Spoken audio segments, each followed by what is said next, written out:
они нас не сломают. Правильно, слава Україні! Что? Або українці будуть розстрілювати, або ми будемо вас розстрілювати, якщо ви паспорта русского не получите. То меня вывезли в лес, к кладбищу, поставили на колени перед дулом автомата, очень сильно отбили почку, а после этого они сказали, что это была ахмадовская проверка.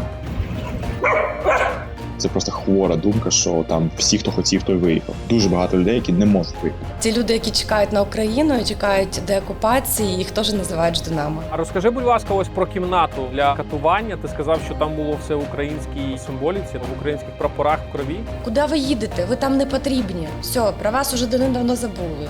Український спротив окупації. Хто не жив в окупації, той не вміє кохати. І той не знає справжню ціну волі. 18% України знаходиться в окупації. На цій території залишились мільйони українців. І це відео про реалії життя там. Для нас важливо тримати зв'язок. Окупанти намагаються його розірвати, давати посил, що Росія тут назавжди. Те саме вони казали і в Херсоні, і на Харківщині. Тому прошу вас поширювати це відео. В Ютубі ви можете просто зробити це підпискою, вподобайкою і направляючи лінки своїм друзям. Я також залишу цю програму у себе в Телеграмі, тому що це єдиний канал комунікації, який вони досі не заблочили. Лінк на нього шукайте в описі до цього відео і обов'язково направте туди, українцям. Це дорога до пані Галини, яка ледве вирвалася з Лівобережжя. Зараз ви дізнаєтеся, як виглядає рабство 21 століття.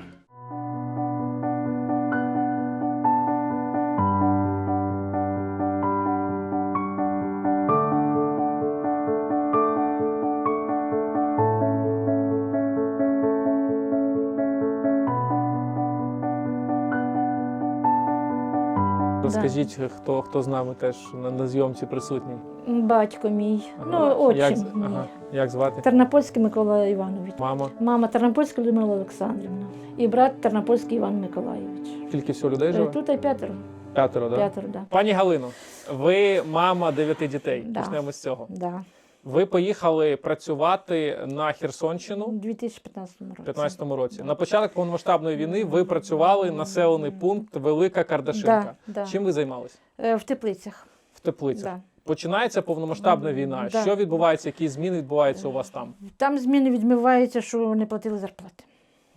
Не платили зарплати там зовсім. За горілку люди працювали там. Вам платили гроші, починається велика війна, і Да. господарі кажуть, що грошей немає. Нема грошей зовсім там. Ага. І що вам пропонують? Ну що пропонували? Сиділи, так і робили. Ага. Сиділи, робили там. Заїдли, робили ми там. О, а що казали? Ви просто працюєте, а Ви колись працюєте, потім... а зарплату коли будуть віддавати? В них нема зарплати. В них нема зарплати. Вона каже, я кажу, Альона, дай зарплату, хоч це все. Нема грошей. Ага. Нема грошей. А вона цих русських годувала. Купляла все для русських. Їсти купляла русським. Ага. Вивозила. Як це функціонувало? Чи швидко ця господиня, пані Олена, Да. перефарбувалася, почала... Перефарбувалися з ними. Вони перший рік, як почалася ця війна, вона з ними знову. Перший рік вони з ними зв'язалися, і так і до цих пір вона з ними. Як звати господиню, яка оце рабство там культивувала? Звати Костянтинова Олена Юрівна. Тобто вона стала, по суті, місцевим колаборантом, яка Да. співпрацює з російською владою. Да. Те, що ви сказали, це, по суті, нова форма рабства. Да? Да, Тобто люди да. абсолютно без грошей Да, працюють це- за їжу. да. Яким чином вас там тримали? Ви ж могли б, напевно, кудись піти в інше місце. Я хотіла виїхати звідти. Я вже хотіла виїхати, вже як війна вже почалась, я вже теж хотіла виїхати. Вона мене не пускала. Я приїхала з нею на базар з машиною. Це все. Я підійшла до де ми здавали продукти цьому хазяїну. Закуплюють ці продукти і вивозять, знаєте. То я підійшла, кажу, хотілося на Україну якось. Він каже до мене, я без удовольствия, Альона, вас би перевіз би на ту Україну. До мене по-русскому вже почав говорити. Я вас би перевіз би на Україну. Як? Вона мене не пускала, тікала, щоб я виїхала з України, звідти з окупованої території. А як інші люди? Чи були між вами якісь думки, розмови про Та те, що мене- давайте ми втічемо, давайте ми не будемо за їжу працювати?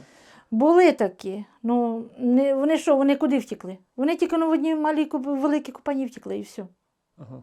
І в великій компанії втекли і там сиділи в великій компанії. А вона все брала, приїде в ті великі компанії, візьме горілки з собою.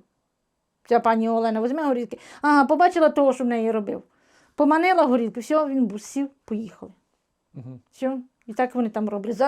За ніщо, за даром роблять. Тобто Тільки за їдло і за житло. їжа, і горілка, Да, і житло. люди далі Да. працюють, і Люди житло. далі працюють там. Вона била людей. Била, вона заставляла цих людей, щоб вони робили. Вони хочуть виходного хочуть взяти. Вона не дає виходного. Вона не дає виходного. Тобто ви ще й працювали без Да, вихідних? без виходних працювала. Поки я з нею не посварюся, щоб взяти виходного. Ага. Я посварилася. Тобто ні субота, неділя цього все немає? немає. Там навіть Пасха. От Пасха, хочеться до обіду віддихнути, чи навіть з обіду.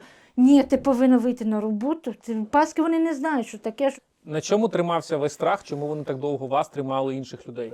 Бо через цю війну тримали людей. Через військових, Да. що вони з ними Да. дружать? Да. Вона вийшла заміж за військову. За росіянина? Да?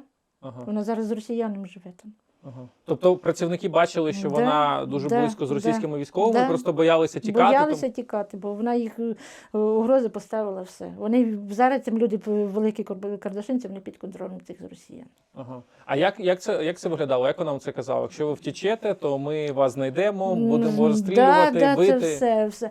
У вас була і є принципова позиція, ви не хотіли отримувати російський паспорт. Не хотіли. А росіян, навпаки, політика всіх людей паспортизувати. Всіх паспортизувати. Розкажіть, яким чином людей залякують, щоб вони отримували паспорт? Вони залякували, що будуть вивозити до Дніпра на лівий берег і будуть розстрілювати. Або українці будуть розстрілювати, або ми будемо вас розстрілювати, якщо ви паспорта руського не получите. Тобто так і казали? Да, так і казали. Ви так і чули ці слова? Я чула ці слова. Яким чином, в якому контексті це було сказано? Вам постійно всюди, на кожному кроці кажуть, де ваш російський паспорт? Ну так, да, всі казали. Питалися, де ваш російський паспорт. Я сказала, що не кажу, що я не хочу робити. Кажу, наводнення було, мені бивша хазяйка віддала тільки паспорта українського, щоб я не встигла зробити паспорт. Це вони почали мене доставати, достали, що я думала, що мене вже закриють повністю. Я так вже боялася, ну слава Богу, хоч проїхала. Ви казали, що серед людей всі обговорювали? Серед людей всі обговорювали за цей паспорт. Ага. Український, за цей русський паспорт всі обговорювали. Боялися, люди боялися. Навіть всі документи поздавали вже все, там, хто український, бо вони кажуть, якщо український, ми український беремо, ми робите русський паспорт, а український паспорт віддаємо. Ага. Ну так, одні зробили русський паспорт, український паспорт віддали їм. Віддали їм паспорти українські. А зараз медосмотр приходять і роблять паспорти русські. Треба медогляд? Так, да, медогляд приходить і роблять паспорти. Робити паспорт русський. Ага. Чому у вас була така принципова позиція не отримувати? Можна ж було отримати, щоб легше просто було. Та ні, я просто не хотіла, бо якщо я б зараз отримала русський паспорт, мені зараз сказали, що я вже продалася Росії продалася. Знаєш, мені, як в мене є український паспорт, в мене мама на Україні, всі в мене на Україні, щоб потім казали, що я Росії продалася чи що. Зараз, знаєте, якби побачили русський паспорт, то знаєте, що мені було б зараз? Мені б зараз було б. Ви мені говорили, що серед людей дуже обговорювали цю історію, як вони розстріляли сім'ю. Розкажіть, як це було? Розкажіть трошки, розкрити цю тему. Це малих компаніях. Теж під'їхали, оце як почали паспорти, вони під'їхали до цієї молодої сім'ї і до них кажуть, ви будете паспорти робити. А жіночка ця що каже, ми не будемо паспорта руського робити. А чого? Ми не хочемо руського паспорта робити. Чоловіка її забрали. Розстріляли, поіздівалися, розстріляли, викинули. Її теж поіздівалися, як хотіли над нею, поізнасилували, її і вбили, і викинули. А дитина 2 роки залишилася коло батьків її чи коло його батьків. Ну, коло родини. Я читав, що та дитина ще там 12 годин сама була абсолютно, тому що батьків забрали. Навірно, що так. Да. Я розумію, що цей випадок, він дуже налякав всіх в Всіх оточенні. налякав, всіх налякав цих людей, щоб ці паспорти отримати. Люди, як місцеве населення, воно боїться, чи воно підтримує Росію, чи просто залякані, чи вже всі стомились? Вони залякані цією Росією. Наш наступний герой нещодавно виїхав з неволі. З міста, де зовсім поруч знаходиться найбільша в Європі атомна електростанція.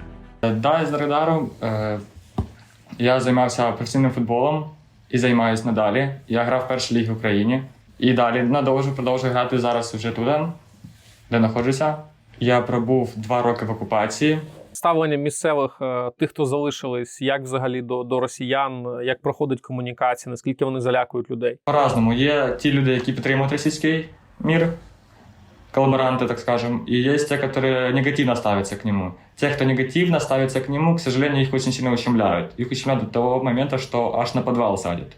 Розкажи, будь ласка, як ти співпрацював з українськими спецслужбами, яка твоя роль була, що ти робив? На мене вийшли із пабликів, з груп, які інформували Енергодар. Люди на мене банально вийшли і запропонували мені працю тим, що надавати якісь координати. Я запитав, які саме, мені поставили які саме, і я почав це виконувати. До того, що була фотографія гаубиць, як передвигалася по місту вночі, де взлітало БК, за містом координати, які було дуже видно і дуже сильно. Вони передвигалися по ночам, закриваючи, тушать повністю світло в місті і передвигалися. І коли вони передвигалися, це було дуже видно. І я тоді фотографував і надавав в групи, і так на мене вийшли. З території Нікополя, з тої частини України на мене вийшли, і ми почали з ними разом працювати. Багато людей таких було, на жаль, кожного я не знаю. Не знаю, що їх було багато. Знаю лише тільки одного, з ким я працював разом. І, на жаль, він загинув не так давно. В школах вони розповідають, у них є книжки історії Росії, там, де відмічено, що український флаг – це нацистський флаг. Так же самое, как и все остальное, что Азов – это тоже нацистский флаг, что на территории Российской Федерации он запрещен. По радіо передають то, що треба приймати російський мир, якщо хочеш жити. Чи були люди з Енергодара, які пішли воювати за Росію? Багато є такі. На жаль, кожного я не знаю, але є такі люди, що вони пішли і воюють зараз так же само в Енергодарі стоять. Так же само, як і полицейские, которые приняли российскую сторону, они так же само переобулись и пошли в Ахмат. Но они считаются там чмобиками. Они не воюют, их кидают на убой. Ахматовцы очень себя поводят очень агрессивно с людьми. Те, которые особенно поддерживают украинский мир, так же само.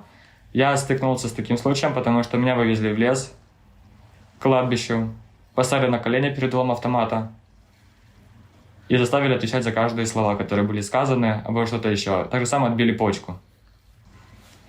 Отбили? Отбили почку, очень сильно отбили почку. А после этого они сказали, что это была ахматовская проверка. Ты прошел ахматовское хрещение. Они по сей день там остаются и по сей день катаются на машинах и пугають мирний народ. А за що тебе от вони взяли?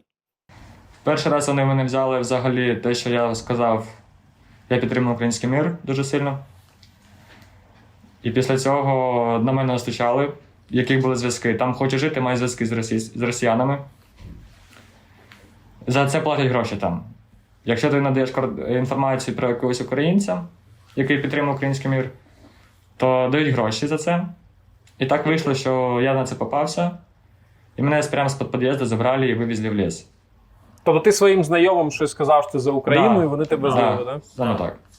Вони привезли мене додому обратно, забрали з-під під'їзду, обратно вернули під під'їзд, взяли розписку о том, что я не могу покидать территорию Энергодара в определенное какое-то время. После этого на следующий день мы с ними же так же само встречаемся. Среди белого дня они мне говорят, что ты прошел ахматовское хрещение, ты теперь свой парень. Мы теперь знаем, что ты российский парень, и теперь ты под нами ходишь. Любая какая информация, дают номер телефона, дали номер телефона, сказали, обращайся. Так же самое, если у тебя есть знакомые украинцы, которые поддерживают украинский мир, давай нам информацию про них, мы будем так же самое их вывозить, чтобы они получали российские паспорта и перебывались.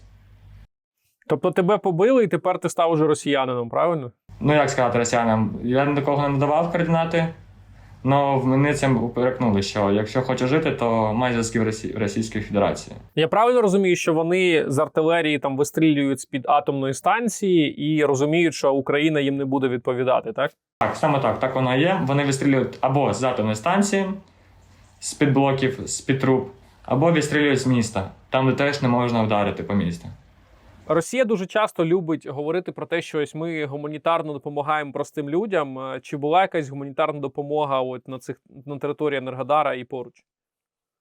Була гуманітарна допомога в перші дні. Зразу ж, як тільки вони окупували місто, це було 6 березня. Вони привезли гуманітарну допомогу, вони стояли біля дитячих садків і больниць, і школ. Роздавали гуманитарную помощь, которая была просроченная, так же самая гречка и тушенка. Она была уже просрочена еще с 2021 года. Они раздавали гражданским. По сей день сейчас так же самое они раздают гуманитарную помощь только по русским паспортам. Либо русским пенсионникам. Если у тебя есть русский документ, только так ты можешь получить гуманитарную помощь. И по сей день она остается так же самое у них просроченная, ничего не меняется. Для запису інтерв'ю для цього випуску ми проїхали кілька областей: Вінницьку, Житомирську та рідну Київську. Ми незмінно заправлялися на око і бачили, як лічильник проєкту «Око за око» рухається і наближається до цифри у 500 мільйонів. І зараз я можу гордо заявити, третій етап «Око за око» офіційно завершено. Ми разом це зробили. Це просто неймовірно, бо ми зібрали $500 мільярда гривень на 10 пульстронів. Ого-го-го-го! Ви тільки подумайте, які це гроші. А наші друзі з ОКО та «Повернись живим» вже передали комплекси бригадам ДШВ. Пульстрон – це понад 1200 одиниць обладнання, розвідувальні та ударні дрони, транспорт, засоби зв'язку та управління. Ці комплекси вже встигли продемонструвати надзвичайно високу ефективність. Пульстрони, які раніше передали на фронт, завдали ворогу збитків на понад $220 мільйонів. Це в 20 разів перевищує вартість самих пульстронів. І це ще без зарахування живої сили окупантів.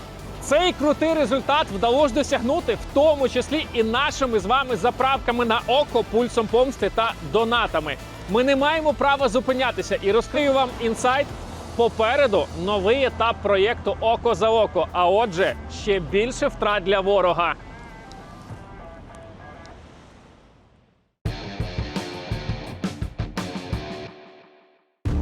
Люди особливо потребували допомоги після підриву греблі Каховського водосховища. І наші волонтерили навіть в окупації. О, ти вижила. Я уже отдаю и все, это она синяя вся такая.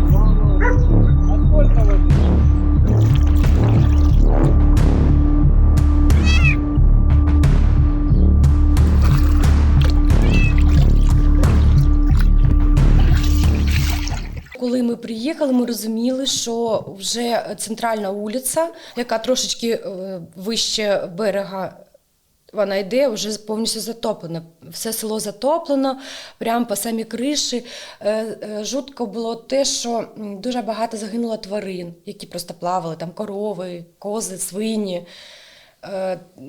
собаки, яких люди не встигли відв'язати, прямо на цепі могли так і тонути. Ну, емоції дуже такі, я навіть не передати вам. Це вокруг вода, це сморід змішаний. Люди з величезними глазами, вони не знають, тут війна, тут стріляють, тут ще й затоплено все. Хтось навіть стався просто без документів, в чому він був, в тому і залишився. Без домівки, без нічого. Багато ж людей теж загинуло, так? Не окрім Дуже багато людей загинуло. Ту статистику, яку показують росіяни, вона не така. Бо у нас була команда, якщо брати Новокаховка, Корсунка, дуже багато таких команд було, що ми у когось були лодки резинові, у нас була резинова лодка, і моторні. На моторних було не дуже зручно, тому що були такі міста, що треба було переносити ту лодку. А інша команда, з якою була моторна лодка, вони випливали в якусь дельту за Корсункою, там створилася така воронка, і от вони мені розказували, чоловік, який був на рятуванні, вони заплили туди і ужаснулися того, що вони побачили цілу купу людей втонувших. Їх затащило в ту воронку, і вони там плавали вже трупи. Саме найбільше його вразило те, що була жіночка з маленькою дитиною, от вона її обнімала отак, і так її потонули. Як вони казали, у них був бус, і складали прям цілий бус трупів. Так. А далі цю інформацію ніхто ніде не висвітлював, ніде нічого ніхто не писав. Це вже після цього ми спілкувалися, коли дізналися, це було жутко. Ми теж, коли випливали, виїжджали, коли людям відвозили. Не всі люди хотіли евакуйовуватись, хтось залишався на своїх домівках. Ми підвозили їм воду, їжу. І були такі адреси, що от людина пропала, треба там піти перевірити. Мій колега, він не поїхав за тою адресою ще з одними волонтерами і побачив дуже жахливу ситуацію, що там була бабуся в хаті. За словами, там повинна була бути бабуся і дідусь. Бабусю знайшли, це вже неділя, як після підриву, уявляєте собі цю картину. І бабусю знайшли, а дідуся вони довго не могли знайти. Його, як вийшло, що він був лежачий, напевно, бабуся одразу потонула, а він, напевно, ще зміг проплисти, відкрити вікно і виплисти з тим потоком води на вулицю. Його знайшли ж прямо під забором, ну, вже самі розумієте, в якому стані.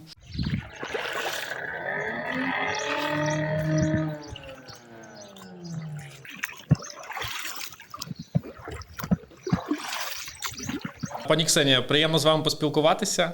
Ви з Нової Каховки, ви волонтер такий підпільний в окупації, працювали над тим, що вивозили людей, допомагали людям виїжджати з окупації на підконтрольні Україні територію і стикалися з багатьма проблемами, тому що росіяни не сприймали вашу діяльність, так? Розкажіть, чому? Ну, тому що росіяни хотіли, по-перше, що якщо були волонтери, то вони повинні були десь зареєструватися. В Росії? Так, в Росії, начебто, це від Російської Федерації. Так як ми не згодні були співпрацювати з ними, то ми самі від себе. Тому, напевно, їм не подобались волонтери, які самі по собі, як ви кажете, підпольні ми. Вони це сприймали, що ви нібито як представляєте Україну на окупованих територіях. Тобто так. Україна зараз там немає якихось представництв, ясно, що не працює. І тут з'являєтеся ви, такі якісь Робін Гуди, які серед цього всього хаосу, який там відбувається, їздите і допомагаєте людям, даєте гуманітарну допомогу і допомагаєте виїжджати. Так, так. Ну, у них були якісь, начебто, свої російські волонтери, які приїжджали, а таких людей, як ми, вони не сприймали, бо ми повинні були піти і там зареєструватися. Це було щоб офіційно, з якісь корочки.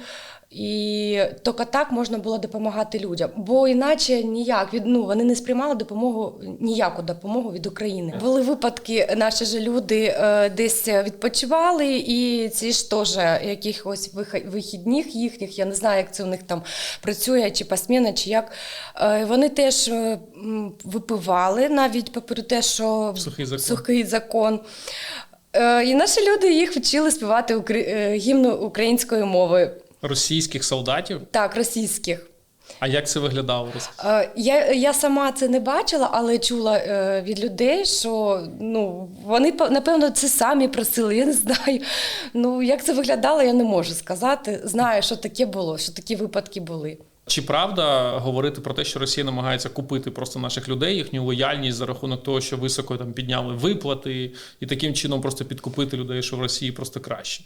На початку 23-го року так і відбувалося. Вони почали виплачувати, вони ж не одразу виплачували якісь пенсії людям. Почалося з гуманітарної допомоги, а потім почалися виплати. Виплати людям по 10 тисяч рублів. Таким чином вони почали до себе переманювати наших людей.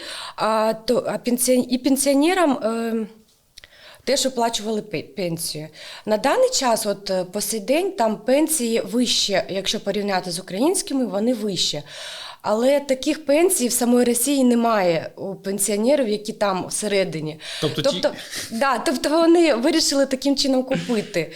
Я думаю, що там, якщо ви бачили, в Росії збираються на якісь мітинги, у когось там 4 з чим-то тисячі, а у нас від 10 і до 20 з чим у когось там є такі пенсії. Люди, які пішли на роботу і працювали там в місті, отримували величезні суми.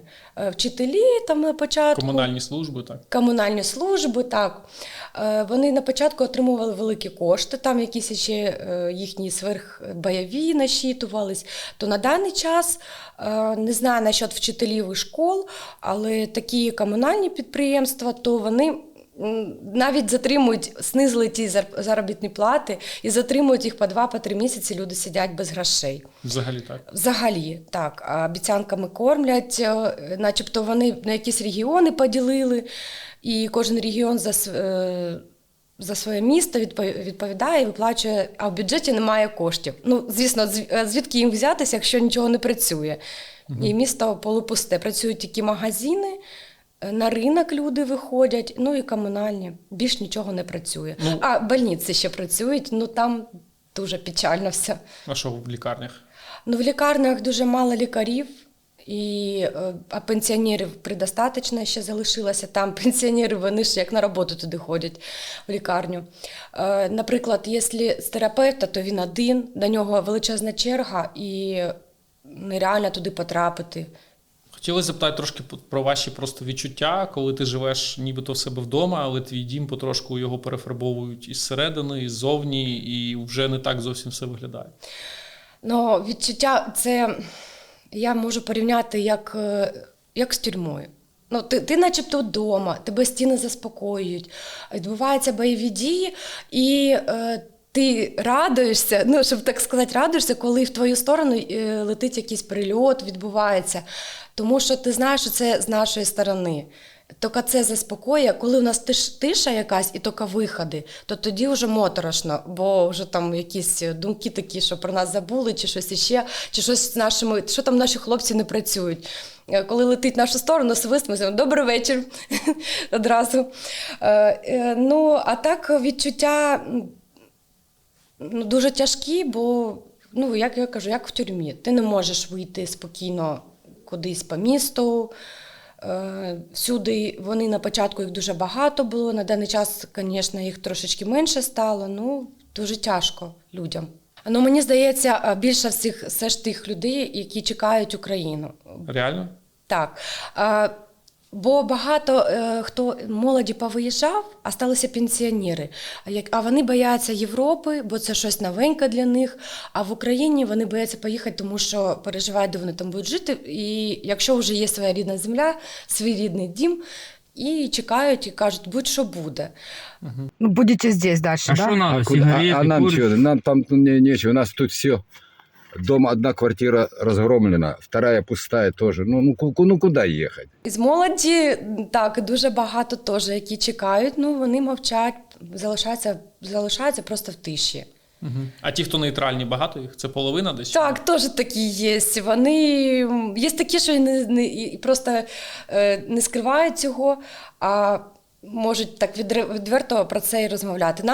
Мені було, щоб хорошо, щоб тут не стріляли, я буду жити, будь-що воно буде. Будь то Росія, будь то Україна, я живу, як ото кажуть, моя хата з краю, нічого не знаю. Угу. Для тих, хто готовий допомогти інформацією свого населеного пункту, пишіть в чат-бот Сил оборони. Будь-які дані важливі. Ви можете допомогти наблизити нормальне життя. Куди писати, я залишаю в описі до цього відео. Там же будуть координати організації, яка допомагає виїхати з окупації. І наступний спікер нам про це детально розкаже. Не забувайте поширювати це відео, бо це теж важливо. Зараз спілкуємося з Стефаном, це організація Humanity, та команда, яка вивозить людей з окупованої території. Займається цим дуже професійно, і багатьох людей вже звідти вивезли, хоча держава цим зараз наразі не займається, так? Так. Вона не підтримує волонтерів, які це роблять, і роблять це багато. Робить це малою кількістю, своїми силами, але от саме з такими от волонтерами, як ми, не взаємодіє. Я розумію, що багато інформації не можна давати, тому що це може завадити наступним виїздом, але що ти можеш розказати, яким чином це працює? І це ми даємо цю інформацію для того, щоб наступні люди ви передавали про цю організацію, що це можливо зробити, і це реально, так? Так, ми допомагаємо виїхати з початку літа 22-го року, бо тоді почали перші запити на виїзд, і от робимо це до сьогодні, виїзди ускладнюються, сама організація процесів ускладнюється, так як і Росія постійно переслідує волонтерів проукраїнських і водіїв, і взагалом їм невигідно, щоб все цивільне населення українське виїхало з окупації, тому заважають. Але наша якраз місія в тому, щоб допомогти людям, по-перше, інформаційно, підготувати людей, сказати, які є перешкоди, які є труднощі, до чого готуватися, як готувати себе, телефон і взагалі легенду. А по-друге, ми допомагаємо фінансово. Тобто ми сплачуємо повністю виїзди для людей, які виїжджають, які до нас звертаються, до волонтерів. Повністю 100% виїзд безкоштовний, якщо вони не можуть покрити якусь там частину виїзду. За весь період 3 роки ми допомогли виїхати понад 6 тисячам українців. З них це 2000, 30% 2000 – це діти.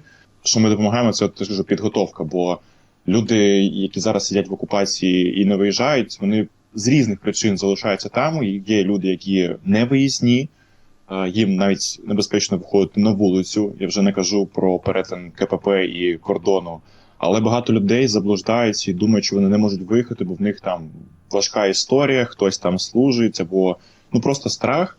І вони сидять і реально бояться навіть вийти на вулицю, але проконсультувавшись з нами, ми їм кажемо, що у вас є шанс виїхати. Ви можете спробувати, ми їм допомагаємо. Друзі, я хочу звернутися до кожного з вас і долучитися до збору для того, щоб ми могли більше людей допомогти, які не мають можливості виїхати, але хочуть виїхати звідти. Всі координати, куди направити ваші донати, я залишу в описі до цього відео. Сотні тисяч людей вже повернулися на окуповану територію після того, як виїхали. Чому цей процес відбувається?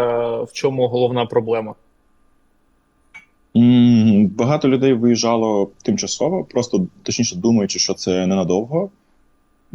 Виїжджало, залишивши своїх літніх батьків, залишивши своє хазяйство, залишивши все своє життя, думаючи, що в Україні або в Європі їм вдасться там асимілюватися і якось себе знайти.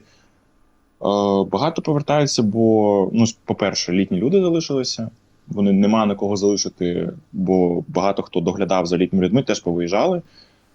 Друга причина – це нема де жити, бо відомо, що дорого, навіть на Західній Україні, всюди дорого знімати собі житло, окрім Харківщини, може Дніпровської області, там трохи дешевше, але теж люди хочуть якогось спокою. І плюс є це привзяте відношення до ВПО. З цим це теж внутрішньо переміщені особи, щоб всі розуміли. Так. Це таке привзяте, що я маю на увазі, що навіть з 2014 року в нас теж, якщо послухати людей, які там 2014 року вже в ВПО, вони теж це підтверджують, що, по суті, якщо бачать донецьку прописку, то можуть там підвищити орендну плату в 2 рази, або взагалі не здати житло, або подумати, та нафіг ви треба, ви там будете буянять алкоголь, то взагалі всі. Таке було, це реальні історії, і в нас теж не хочу матюкатися, але провтик в комунікації в тому, що немає цієї контрпропаганди, що ВПО це теж українці, такі самі українці, це вони не сі. Те, що вони виїхали, те, що вони взагалі трималися 3 роки в окупації, це круто, бо поки там залишаються українські люди, це українська територія. Якщо всі вийдуть, якщо їх не підтримувати, то залишиться тільки Росія, то нащо нам ці землі? Нащо нам землі без українців, без людей? Я залишу контакти твоєї організації в описі до цього відео. Друзі, поширюйте, будь ласка, розповідайте своїм родичам, хто залишився в окупації. Хочу подякувати тобі і всій твоїй команді за те, що ви робите для України. Непросте запитання до вас. Якою має бути політика щодо окупованих територій, до людей, які залишилися там? Як нам не втратити зв'язок? Напишіть свої думки в коментарях. Ви казали, що був такий момент, коли туди прилетіла десь ракета, і навіть ваша мама думала, що вас уже немає, тобто зв'язку у вас не було ніякого? Не було в мене зв'язку зовсім. У мене зв'язку не було з мамою зовсім. Оце, що, дійсно, прилетіла ракета, не поняла, яка сім'я. Яка сім'я? Яка сім'я погибла? Я жива осталася. Просто, що в мене син там на Хмельниччині живе, то він подзвонив до мого брата, оце в Водовані, подзвонив, каже, а Ваня пас худобу. Допомагав мамі хресній пасти худобу. І він подзвонив, каже, ти знаєш, що Ваня каже, що таке, маму вбили. А він каже, яку маму? Це маму Світу, бо це ж хресна його мама. Ні, маму Галю. У мене ж мама каже, що мене вже на Україні похоронили. Мене син похоронив на Україні. А тут я приїхала, появилася. Тобто зв'язок абсолютно обірваний, люди не можуть спілкуватися. А інтернет? Чому інтернет не можна? А інтернету там глушать. Там глушать інтернет. Там приїжджає машина, все, то і телевізор, і інтернету немає зовсім. А як люди інформацію дізнаються новини? Через телеграм. Ну, інтернет же треба мати. Ну так, да. Хто в кого є, що привів собі інтернет, то є, а в кого немає, то так. То нічого, просто То так нічого, от тільки говорять, просто говорять, газети. це все, газети, це все. Щоб я не переживала, я би не подала б їм розіск. Я не спала, плакала день і ніч. Мене діти гамували. Мама вона є, десь жива. Не каже, яка ні, кажу. Поки я сама не буду знати, доки мене не гамують. Як ця біда случилася, як той син сказав, її онук. Про те, що вона вбила. Да, Нашої то я душі. отримала пенсію, яка я зараз, сьогодні пенсія, яка завтра я збираюся і їду. Вони до мене, я кулаками почала стукати до столу, каже, я збираюся і їду. Я всі попіднімала всіх попіднімала. Почала мобілку, каже, дивися, вона жива. І тоді мене там і сльози вмили. Як я бачу, вона жива лишилася. Я кажу, Альона, я наробилася, я ж повитягла тачками з жиглини, мене це не інтересує. Я кажу, буду їсти до 7 часов в робочий день, вечір. Ну, добре, потім вона щось мені сказала, я їй в відповідь ці Альонки сказала, Святка, ну і мама теж, а дядь Юра це її батько. Щось він стояв там теж, а Святка до мене, її мама, ти наїлася продуктів, я обертаюся до неї, кажу, я так наїлася, як ти наїлася продуктів. До цієї Святки, до Альонкиної мами. Обернулася, пішла. Я забрала віші, передягнулася, пішла до других сусідів, думаю, там переночую і піду вже буду добиратися до Копанів. Вона прибігає, забирає мене сумку з одежею, там бутилка шампуню була, вона за ту бутилку мене сюди вдарила, тут такий синець в мене був. І я так, це було в суботу, а в неділю я вже... це після наводнення вже перейшла сюди в Купані. На Купані переїхала. А ви знали, куди переходити? Чи... Так, я вже знала, бо тоді, як я приїжджала, з нею їздила, то я вже дивилася на ці Купані, щоб сюди вже перейти. А що, ви просто прийшли до людей, візьміть мене на роботу? Чи Я підійшла, почалася, як сказати, я підійшла там кафе в Племені, я туди підійшла, чи можна на роботу. То в неї трошки поробила в цей... помощниця повара, як уборщицею, допомагала їй це все. Потім розчиталась, мені підказали, що на полі легше робити, бо там в час платять стільки, а в день платять по 200 рублів, в день платять. То я вже і туди, звідти, з того кафе перейшла на поле робити. І платила, там на полі, платять, люди там платили, ці робочі, не робочі, а ці хазяї платили. В кого робила, то платили гроші. Наскільки важкою була ваша дорога з окупованої території сюди? Ой, дуже, якщо так не без тисячі дуже, деталей? Дуже багато, дуже. Боялися за життя своє, щоб тільки не живою додому вернутися. Тобто щемили на всіх там блокпостах? Все на всіх постах, на першому, на армянському постові, на цьому, Росія з цим, як вам сказати, з цими, естонцями теж, це ж теж там мене так, що боронь Боже. Мене ще добивали, не хотіли правду дізнатися, чи мене хтось служить, чи мене хтось воює. Я кажу, правду кажу, ви бреште мені всюди. Мене тако нацеводкували, давали на мозок це все, душили це все цими вопросами. Слава Богу, що виїхала, то вже помогли це все. А тут, де я робила в цього хазяїна, в цьому, не 3 дітей, хлопчик старший і 2 двойняшки. То малий Ігорок прийшов, бо ми робили, він прийшов зі школи, бо їх автобусом. Там не допускають, батьки не повинні вести дітей до школи. Батьки в школу не повинні заходити. Парад чи перший дзвоник діти в школі роблять, в спортзалі. Все, дітей на вулицю не випускають в Копанях. Бояться, щоб не прилетіло там все туди.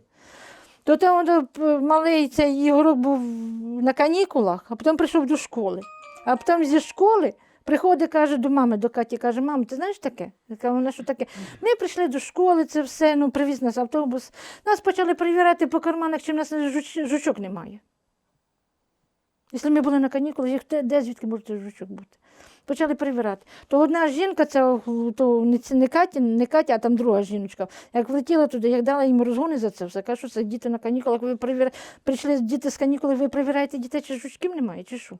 То там таке наробила біди їм, що дай Боже. Наговорила їм всяке. В Криму було таке прикол. Не прикол, це було. Прийшли дівчатки, типа як росіянки в Криму, хотіли познайомитися з солдатами русскими. Там горілку принесли, закуску принесли, отравлено все. Все отравлено. Ну, вони там на постові, ви куди? Ну, ми хочемо познайомитися з солдатами, ну, кого-то жениха за себе, ну, як шуткують, знаєте, це все. Вони зайшли, ну, пустили їх туди все. Вони, ці дівчатки, поставили горілку, закуску, ці солдати напилися, одна втекла.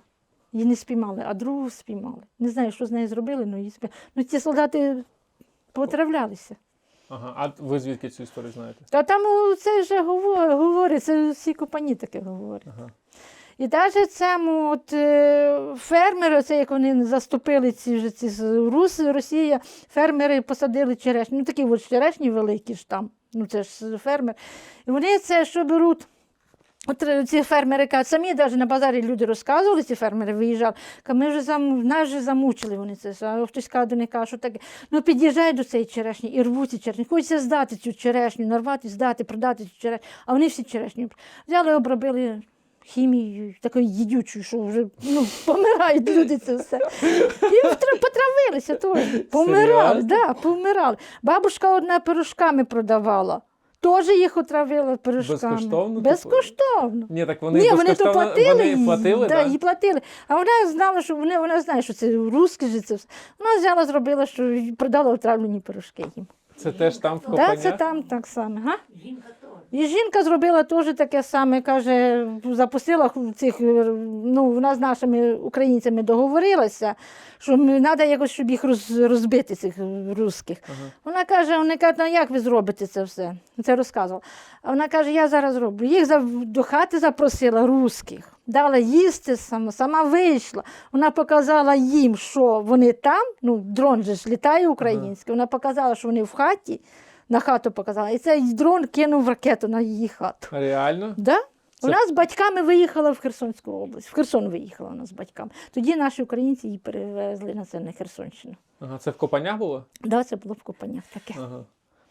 Намокло все. Горох намок, там те все намокло. Я кажу, Альона, воно що, ти бери цей горох, ти бери, вари їсти. Я теж пробувала. Я зварила ту їсти того гороху. Люди кажуть, ні, Галя, ми їсти не будемо. Це після Куди? потопу, Після давайте потопу, оце, цієї води їсти ту їжу? Каже, бери їсти. Я зварила, люди кажуть, ні, Галя, ми їсти його не будемо. Ми його їсти не будемо, воно воняє, воно кислотою відганяє.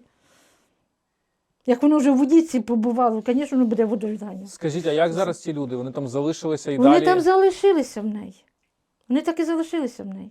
Друзі, бачите, тема надзвичайно важлива. YouTube не дуже полюбляє таку тематику поширювати, тому підтримайте, будь ласка, підпискою, вподобайкою і направляйте лінк своїм друзям, особливо в окупації, щоб вони знали, як звідти краще виходити і як допомагати Збройним силам України. Усю. Вже немає їх. А вони, в саду. Та ні, це не мої кури. Гуси. Гуси. Да, ви вже знаєте. До речі, повернутися до рідної хати Галині допомогла організація Humanity.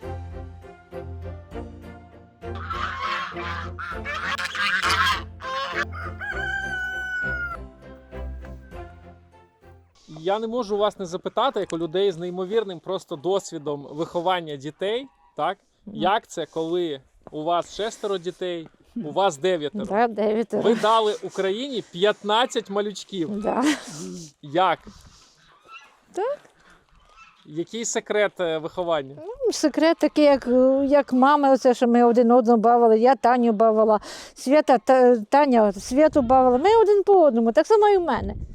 У мене старший син бавив Віталіка, потім ми пішли так по очереді. Один одного бавили. Ага. Діти. Тобто треба, які краще різниця між, щоб було там 3 роки, 4? Ну, у мене Аня, це що зараз в Германії з внуком, то вона 2001 року, а Наташа, це що зараз в Америці, то вона 2002 року. У мене через рік. Через рік, всі Через через рік, рік. да. Ну, Міша, то у 2004 році Міша родився. Ага. Мій, бо зараз він в Польщі, малий старший, 32 роки йому вже, 33-й рік вже пішов старшому сину. А сама менша дівчинка, це 3 в Польщі, ну, в Варшаві 3, 4 в Америці, 1 на Хмельниччині, 2 в Германії. От 9 дітей. Ага. І піднімали один одного, один одного бавили. А як організм, коли 9 дітей, жінки? Нічого, нормальний організм. Ти теж потрапив на катівню до них? Да, я потрапив на них до катівню. Вони так же само над мною здівалися, так же само били током по всій спині. Що вони від тебе хотіли почути? І як ти туди потрапив? Я был к этому готов, я знал за это за 3 дня до того, как меня хотели взять. Я к этому был максимально готов уже. Так получилось, что не дошел банально до работы, и они меня взяли. Они меня привезли в участок, завели в комнату пыток, там, где вся комната была обклеена флагами Украины. Для ждунов подписана была комната, для ждунов украинского мира. И вся в крови было. Они посадили, они начали проверять мой телефон. Телефон был максимально чистый. Они зашли через какие-то боты в своих телефонах, пробили мой номер телефона, нашли 5 геолокаций. 3 из них были мои, я за них знаю. 2 из них, они были привязаны к моему телефону. Привязаны были не так давно. После этого я им говорю, что эти 3 я знаю геолокации, да, это моих рук дело. Те 2 я не знаю. Их этот не устраивает банально. А геолокації що це мається? Де ти бував чи що? Геолокации расположения российской армии. За день до этого они мне говорят, когда мы тебя брали, мы проехали по всем 5 геолокациям, там везде наши военнослужащие, наша техника стоит. Потом после этого я говорю, я 3 знаю геолокаций, 2 не знаю геолокаций, потому что они были невозможны для меня попасть, да, потому что находятся на территории атомной станции. На территорию атомной станции можно попасть только работникам атомной станции по пропускам. Они мне привязали банально 2 геолокации, в которых я вообще никак не знал и банально не мог попасть. Но их ответ того, что я не знаю, и я туда не могу банально попасть, их этот ответ не устраивал. И благодаря этому они начали просто меня бить, и били всеми способами. Так же самое, как и военный российский бил автоматом по лицу и током, ФСБшник по спине. Из-за того, что я не отвечал на этих 2 вопроса, откуда у меня эти 2 геолокации. Если за те 3 я сказал, это моих рук дело, те 2 я не знаю. Их ответ «не знаю» либо «нет» не устраивает вообще никак. Им нужна полностью открытая информация, в открытом доступе. Я подписал расписку, они мне дали бумагу о том, что я не выездной, что пока идет экспертиза, мне нельзя покидать территорию Энергодара вообще, даже в ближайшие села. Они передали на меня ориентировку, что покидать запрещено, пока не пройдет полная экспертиза моего телефона, пока не восстановят все данные. У них это почему-то не получилось, и слава богу, что у них это не вышло. Они вернули его через месяц, в начале октября, с предлогом того, что я не должен покидать территорию все равно Энергодара и все остальное. Прошел сугубо 2 недели, мне звонят эти же люди, уже на новый телефон, говорят, с тобой хоть пообщаться. Я прихожу к ним пообщаться, они мне предлагают сотрудничество. То, что мы закрываем все твои потребности, ты в безопасности находишься у нас под крылом, с учетом того, что ты даешь нам координаты с Украины. Во сколько открываются магазины ТЦК, ТЦ точнее, Центр Украины, во сколько открывается, куда приезжает гуманитарная помощь в Киеве, в Харькове, в Запорожье. Их интересовали именно эти города. Так же самое, как и Одесса. Где больше скопления людей и все остальное. Они говорят, у тебя есть знакомые друзья на территории Украины. Ты звонишь у них, просто банально спрашиваешь, во сколько открываются магазины, и надаешь нам эту информацию. Я сказал, да, хорошо. Сразу же после этого я пришел домой, я набрал людей, которые находятся в Збройних силах України, запитав, чи може я це робити, чи ні. Мне сказали, так, дело это не те люди. Слава богу, они таки не набрали меня и не поинтересовались за эту всю информацию. Они забыли про меня банально.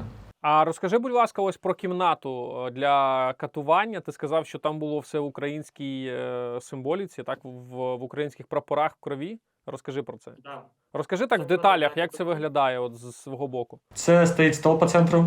Це комната 4х4. Везде развешаны украинские флаги. В крови развешаны флаги. Стоит на столе украинский флаг маленький. И комната называется «Для ждунов» украинского мира. В этой комнате они избивают людей, и после этого они садят даже на подвал. Когда меня избивали, я слышал, как люди кричали из подвала. Их там прям очень хорошо избивали в подвале, потому что они же кричали, это было очень хорошо слышно. Помимо всего этого, пока я сидел в этой комнате, у меня был обыск в моих квартирах. И когда они нашли у меня в квартире велосипед, на котором, как могло оказаться, что я мог доехать до территории атомной станции, они приехали и мне сказали, что я пи***л, и выбили мне зуб. Чергова ліквідація колаборанта. Цього разу в окупованому Енергодарі. За попередньою інформацією, вибухнуло авто колишнього українського правоохоронця Євгена Кузьміна, який зрадив присязі і працював у поліції окупантів. Сила вибуху автомобіля в Енергодарі була настільки потужною, що в будинках повилітали вікна аж до 9-го поверху. Тобто вони щось підкладають ті місця, де ходять колаборанти, чи як це працює? Вони часто підкладають під автомобілі, під їхні, залаживають. В подъезды, в электронные щитки на их этаже, ставят на их дверях растяжку. И когда они заходят, либо выходят, либо заводят машину, это все взлетает в воздух. К сожалению, одного человека пытались убрать уже дважды, ему дважды везет. Це хто? Гуляйтер, Энергодару. Дагестанцы, ингуши, они пришли спасать нас, славян, которые здесь. Хотя многие славяне, живя в Москве, называют их черными, да, там, или кем-то другим. Какие они черные? Он такой же седой, как и я, вот напротив меня. И именно вот получается, что кавказцы нас освободили. Здесь те, которые постоянно относились, там, это, ну, кто такие, торгаши, там, кто-то менял, да, а это воины. Эти воины спасли нас здесь от нацизма. Ему дважды уже везет. Так же само в этот раз зацепила его и жену. И они, так скажем, выжили. К сожалению, выжили. Була інформація, що росіяни направляли наших людей розміновувати поля ногами, так? Ти з таким зустрічався? Да, вот как раз вот это и было на территории Васильевского района, когда отправляли людей на территорию Запорожья. Как они делали это? Они отправляли, я же говорю, они раздевали людей, и они подгоняли их автоматами в спину, гнали. Многие люди дошли до территории Украины, я знаю даже одного человека, который дошел. А многие люди не дошли, к сожалению, потому что они поподривалися. Вони тільки цим замотивували робити щось більше. Просыпалась огромная жажда и смерть, и глаза наливались кровью после того, как они принимали меня дважды. После этого наливалась жажда мести. Я после 2 разов и дальше продолжил это делать. Меня ничего не останавливало. Двоих точно. Все, это смерть, пацаны. Прощайте. Слава Україні! Це відео за кілька хвилин до смерті 16-літніх Тиграна Оганесяна та Микити Ханганова. Вони назавжди в історії України. В Бердянську росіяни постійно пресували їх за проукраїнську позицію, але не дозволяли виїхати з окупованих територій. Їх звинувачували в диверсіях та тероризмі. Після страти їх тіла не передали рідним, а знеособлено поховали в невідомому місці. Така політика Росії тягнеться роками. Наприклад, ми досі не знаємо, де поховано головного командира УПА Романа Шухевича. Вони показали, що такі опери росіянам, що будь-яка людина, вона це буде робити. Це було дуже сильно з їхньої сторони, коли попалися вони, це було прикро для нас всіх, які надалі робили це. І після цього всі почали чуть побаюватись. Багато хто відказався від цього, багато кого це замотивувало ще більше. Робити далі щось. Для мене це брала гордість за цих людей і надалі робити ради них вже. Тому що, на жаль, ми потеряли таких 2 хлопців, які робили це. Ще одну цікаву інформацію зустрічав про те, що росіяни забирають тіла українських військових, які поховані уже на окупованих територіях, і ці просто, ці могили зникають. Ти з таким зустрічався? Я зустрічався чуть з іншою ситуацією.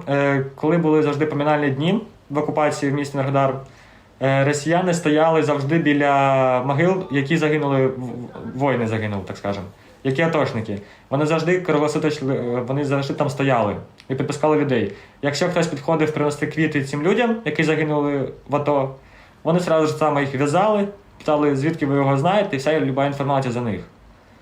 І так по сей день відбувається, що люди, які загинули на війні, вони по сей день, коли поминальні похорони йдуть, поминальні дні, вони сидять біля цих могилок і чекають, поки люди принесуть квіти або щось інше. Зараз ми все частіше чуємо про мирні переговори. Ясно, що всі хочуть миру. Але що такий мир означатиме для окупованих територій? Що буде з ними? Це максимально демотивуюча історія. Для тих, хто складає рух опору там, цей мир не означатиме нічого, тому що боротьба з ворогом продовжиться. Злочини росіян не мають терміну давності, а отже, попереду багато роботи. Яке для вас основне правило життя в окупації? зважаючи на те, що ви з такою проукраїнською позицією, і її можна було побачити, так? Те, як ви себе активно поводили. Що основне для вас було?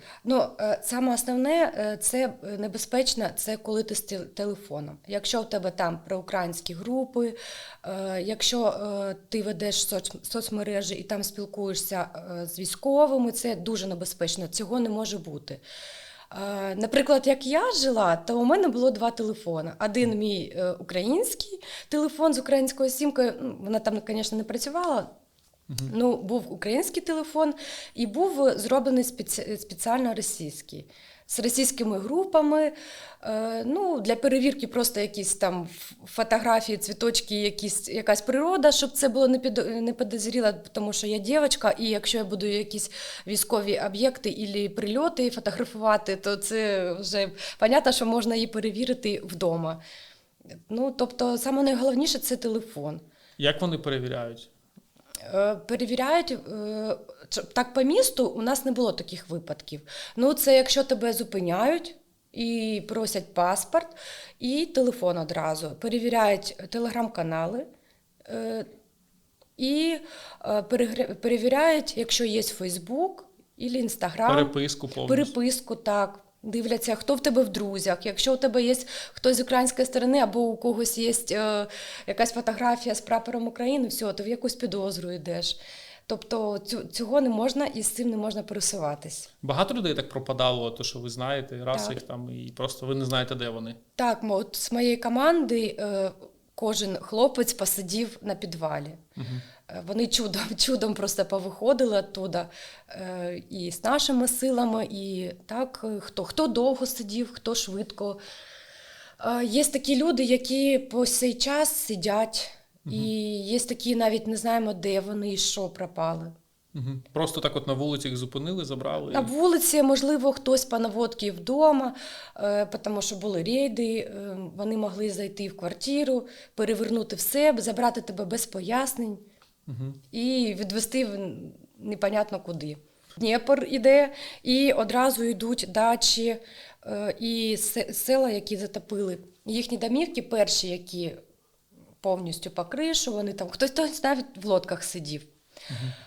І ми казали, давайте ми вам допоможемо, зараз на лодці переправимо. Ні в яку не хотіли, бо боялись, куди вони підуть. А і справді, куди вони підуть? Якщо Росія їх кудись поселить, це їм немає було куди селитися. Якщо у когось були якісь рідні, то вони випливали, виходили, туди їхали. А якщо немає до кого, куди їм їхати? В Краснодарський край чи що? Тому й сиділи, чекали, поки вода зійде. Хоча після підриву ГЕС там життя ніякого і не було. Була бабуся, начебто онук дав нам заявку, що моя бабуся не виходить на зв'язок, або хтось з сусідів її побачив.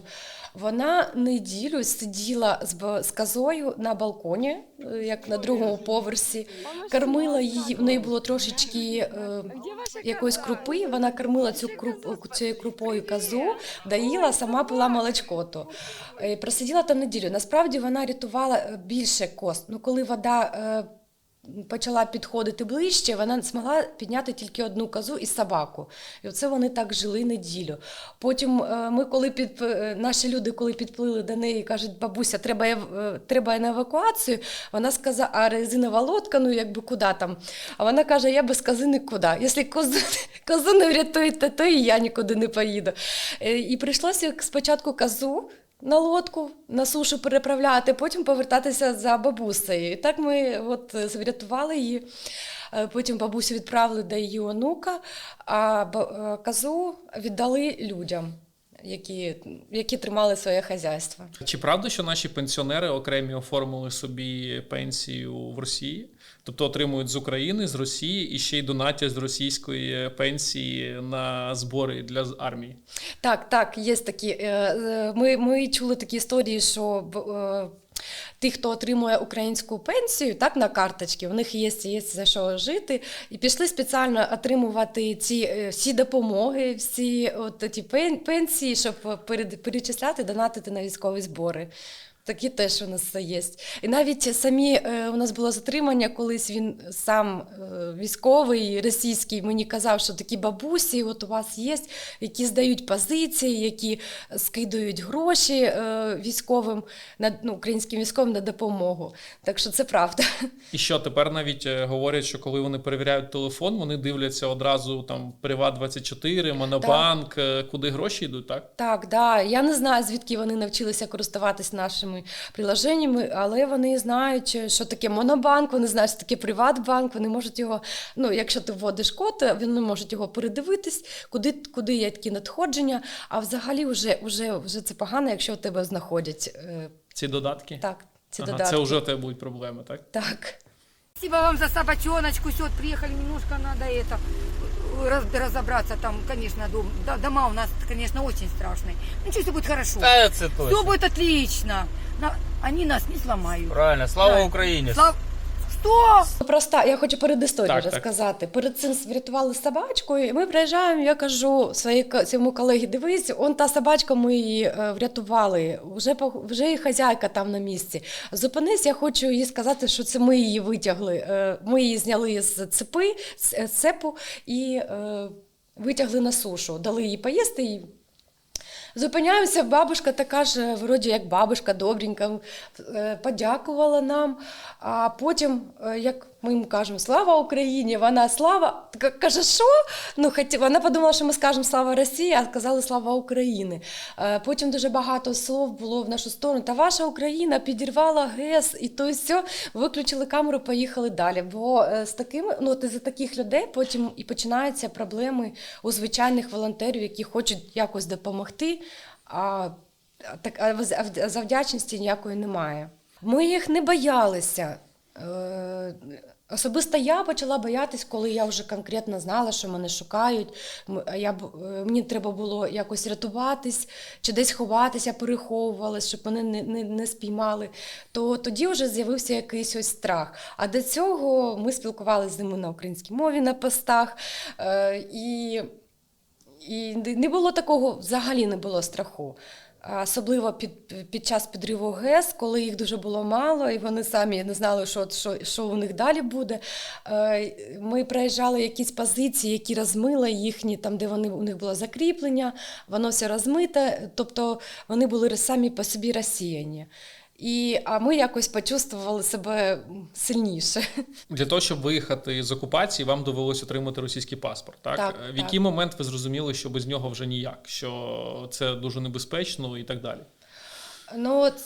Ці репресії з паспорта, вони вже давно. Я його взяла як білет на виїзд. Я його дуже не хотіла брати з такими слізьми, і я його не могла взяти в самої своїй Новій Каховці, бо дуже боялась, бо я в розшуку, чи зможу я його навіть на нього подати, щоб потім виїхати. Я виїжджала в інше місто, робила його, і навіть тоді, коли я прийшла, це 24-й рік, напередодні мого виїзду, і начальниця каже, а чому ти до сих пор з цим паспортом ходиш?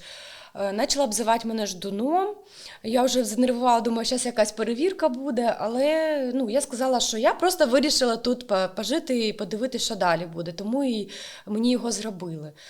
Без цього паспорта ти не можеш виїхати ні з міста, бо блокпости тебе одразу перевіряють все, телефони, можуть визвати якусь спецслужбу, забрати тебе. Ти не можеш без цього паспорта отримати медицинську допомогу, в лікарню піти.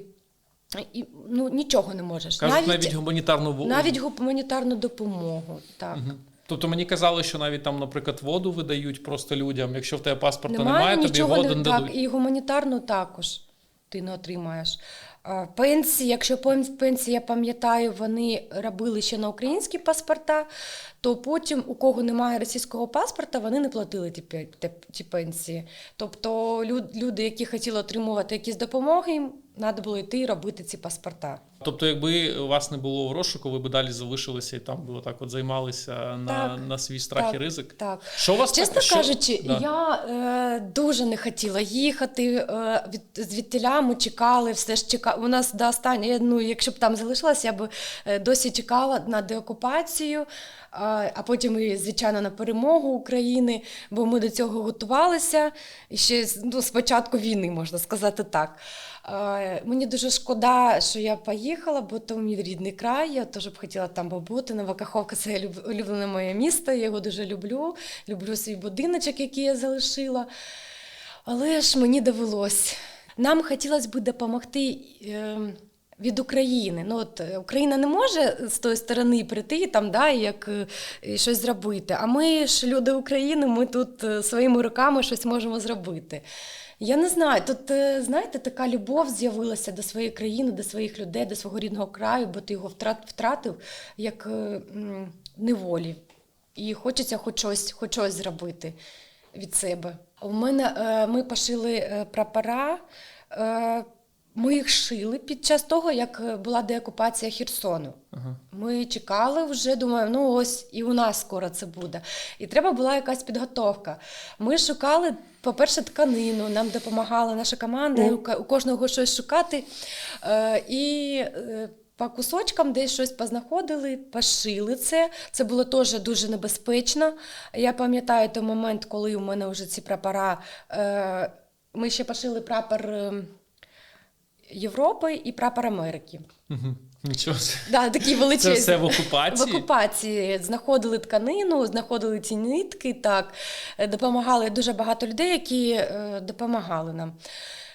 Це пошили. Я пам'ятаю той момент, що я дзвоню, кажу, заберіть мене, будь ласка, з-під під'їзду, бо там дуже багато і я з таким пакетом виходжу, а якщо мене зупиняють для перевірки документів, відкривають, а там прапора. І, повезло, опять же, ми уїхали, нашили дуже маленьких багато прапорців, ми думали, буде деокупація, ми людям будемо роздавати ці прапора, великі ми шили на машини, щоб ставити їх, почіпляти на машини, щоб вони розвивалися. І один з цих прапорів великий, я вирішила, він для мене дуже багато що значить, якщо мені було тяжко його зберігти весь час в окупації, і я його вирішила вивезти з собою. Я нікому про це нічого не казала, бо я знала, що мої волонтери і ті люди, які мені допомагали виїжджати, вони мені просто не дозволять це зробити.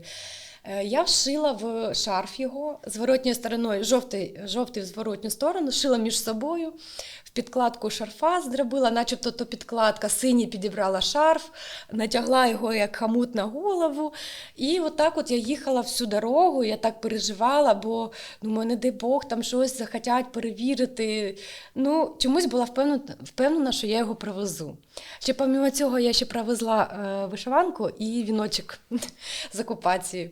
Але вони залишились з моєю донькою. Так, ось він, прапор. Я коли перетнула вже кордон України, я його вирішила достати. І коли я розворачувала, були військові, вони кажуть, Боже, наші жінки, вони самі найсильніші у всьому світі. Потім мені допомогли його зав'язати, і так я перетнула кордон. Ще я перетинала з 8 котами, яких попросили вивезти, бо з тої сторони чекали на них їхні хазяїва, і з однією овчаркою. Кажуть, 8 котів, ти їх везеш торгувати ними. Я кажу, ви подивіться на тих котів, вони старі, що я буду, кому продавати їх? Пояснюю, що з тої сторони є їхні хазяїва. Сказала, що частина моя, а вони кажуть, ми вам не віримо. Все ж таки випустили, помучили мене там трошки, випустили, і все, я йду пішочком посеред дороги, нікого немає, я одна. Мені страшно, бо я думаю, можливо, там за мною хтось спостерігає. Я хотіла ще посеред дороги розкрити прапор, одягти його і дійти до нашого кордону. Але це вже зробила на нашому кордоні. Так що емоції, коли я перетнула, мені казалось, що спочатку як не вистачає повітря, а потім повітря як змінилося. Я дихати почала по-іншому, інше повітря, свобода. Я дзвоню своїм родичам, кажу, все так і так, я вже перетнула, все добре. І шепотом, а до мене військові підходять і кажуть: мала, заспокойся, ти в Україні вже, можеш розмовляти, тут все можна. От такі, пам'ятаю, слова були мені. Це сильно дуже. Так, да, мене ж до сих пор згадую, такі ручки трошки тремтять. Знаєте, один з моєї команди, чоловік, каже: хто не жив в окупації, той не вміє кохати, і той не знає справжню ціну волі. Оці слова мені запам'яталися, особливо коли я виїхала сюди, і я розумію, наскільки цінна наша країна, вільна країна, бо наш рідний край ще в окупації, і жалко тих людей, які залишилися там. Що вони переживають, бо це я перейшла через це, я теж це переживала. А коли сюди виїжджаєш, ти і справді, ти вже приїхавши сюди, ти знаєш, наскільки ти любиш свою країну. Коли ти бачиш жовто-блакитні прапора, це вже такий, прям дух внутрі воспрягає.